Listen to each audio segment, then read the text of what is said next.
जय ज्वाला माँ सबका हित करे। पुरुषोत्तम मास महात्मा। यह मास शांति प्रदान करने वाला है। इस मास में यदि कोई व्यक्ति सच्चे मन से भगवान का नाम ले, तुलसी के पास दीपक जलाए तथा श्रद्धा से कथा सुने तो उसके जीवन भर की अंधकार दूर हो जाते हैं। यह मास स्वयं कृष्ण के हृदय का अंश माना जाता है। इस मास में छोटे से दीप का दान भी हजारों दीप प्रज्वलित करने का पुण्य फल देता है। यह मास साधारण नहीं है। इस मास में मनुष्य की करुण वंदना सीधे वैकुंठ में पहुंचती है। पहले 4 अध्याय चैनल पर अपलोड किए गए हैं। यदि आपने सुने नहीं हैं तो चैनल पर जाकर आप सुन सकते हैं। आज है पुरुषोत्तम मास महात्मा अध्याय 5। नारद जी नारायण से कहने लगे, हे महाभाग, चरणों में पड़े हुए अधिक मास को भगवान ने कहा। भगवान बोले, हे निष्पाप नारद, जो हरि ने कहा सो मैं तुमसे कहता हूँ, सुनो। हे मुनि श्रेष्ठ, भगवान कृष्ण के नेत्रों से संकेत पाकर गरुड़ मूर्छित हुए मलमास को अपने पंखों से हवा करने लगे। तब मल उठकर बोला, हे नाथ, मुझको यह अच्छा नहीं लगता है। हे जगतपते, मुझ शरणागत को आप क्यों त्यागते हो? मेरी रक्षा करो। इस प्रकार कांपते हुए तथा बारंबार विनय करते हुए मलमास से भगवान कहने लगे, हे वत्स, हे निरीश्वर, मुझको तेरे कष्ट को दूर करने का एक उपाय नजर आ रहा है। तू सब सोच त्याग, उठ, योगियों को भी दुर्लभ ऐसे गोलोक में मेरे साथ चल, जहाँ गोपीगणों के बीच में बैठे हुए 2 भुजा वाले, मुरली हाथ में लिए हुए, नवीन मेघ के समान श्याम रंग, कमल सदृश नयन वाले ऐसे ईश्वर श्री कृष्ण रहते हैं। श्री कृष्ण भगवान गोलोक में तेरे दुख को दूर करेंगे, वहाँ मेरे साथ चलो। श्री नारायण कहने लगे कि इतना कहकर श्री हरि भगवान मलमास को हाथ पकड़कर गोलोक में ले गए।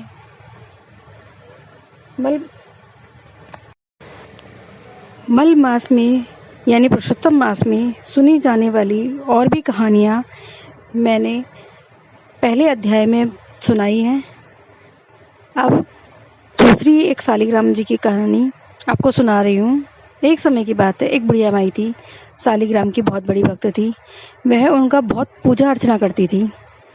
आया पुरुषोत्तम मास का महीना।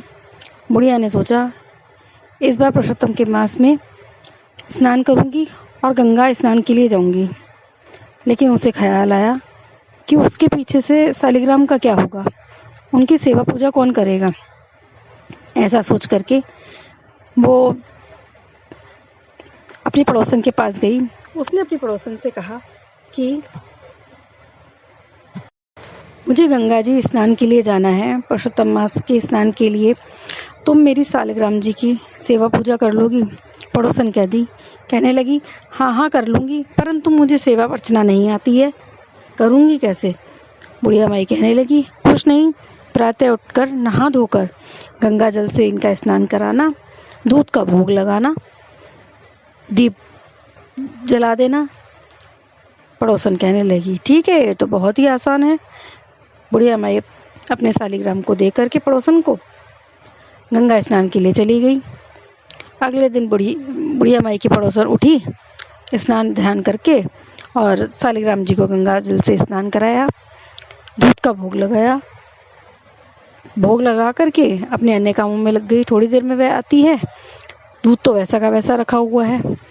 पड़ोसन कहती है, अरे सालिग्राम जी तो कुछ पी ही नहीं रहे हैं। बाद में भोग लेकर के आती है, भोग भी नहीं खाते। पड़ोसन कहती है, बुढ़िया माई आएगी तो कहेगी मेरे सालिग्राम को तुमने दुबला कर दिया, अब मैं क्या करूं? पड़ोसन कहती है, मैं भी नहीं कुछ खाती पीती, वो भी नहीं कुछ खाती पीती है। फिर थोड़ी सी देर में सालिग्राम जी सोचते हैं, ये तो बड़ी हठी है, अब तो मुझे इसे दर्शन देने ही पड़ेंगे, इसका बनाया हुआ भोग खाना ही पड़ेगा। सालिग्राम जी बालक का रूप रख के प्रकट होते हैं, दूध पीते हैं, भोग खाते हैं। इस तरीके से वह रोज़ाना आकर के भोग खा लेते। एक दिन सालिग्राम जी बोले कि मैं तुम्हारे गाय बकरी को चराने के लिए ले जाऊंगा। पड़ोसन ने मना किया, लेकिन वो नहीं माने। पड़ोसन के गाय बकरियों को चराने के लिए ले गए। पुरुषोत्तम मास का महीना ख़त्म हो गया। कुछ दिन बाद में बुढ़िया माई आ गई। आते ही पड़ोसन के पास पहुंची, लाओ मेरे सालिग्राम मुझे दे दो।